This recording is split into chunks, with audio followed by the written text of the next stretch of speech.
अभी मजा आएगा ना भिड़ो। बात तो सही है। मतलब क्या होता है? कमी। कि इस कक्षा में बच्चों का अभाव है, बच्चों की कमी है। आ गया ना?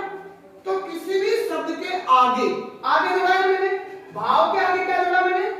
ए। तो अब क्या बन गया? अभाव। तो इसका अर्थ बदल गया, अभाव का अर्थ हो गया क्या? कमी। अब इसको जैसे हम अभाव, अब अभाव का अर्थ यहां पर क्या कहेगा?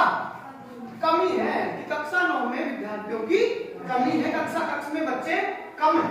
समझ गए? उपसर्ग का मतलब समझ गए ना? उपसर्ग वो होगा जो किसी शब्द के प्रारंभ में आगे आगे कह दो या प्रारंभ कह दो, शब्द के आगे जुड़कर शब्द का अर्थ बदल देगा, वो कहलाएगा उपसर्ग। और मैंने सबसे पहले यही पूछा था आपसे कि जैसे भाव शब्द है और भाव में हम कौन सा उपसर्ग लगा देंगे कि इसका अर्थ क्या हो जाएगा? कमी। अब क्वेश्चन ऐसे आएगा, देखो कि भाव शब्द में कौन सा उपसर्ग जोड़े पर इसका अर्थ कमी होगा। और फिर ऑप्शन में आएंगे, ऑप्शन नंबर ए आ, ऑप्शन नंबर बी अधि, ऑप्शन नंबर से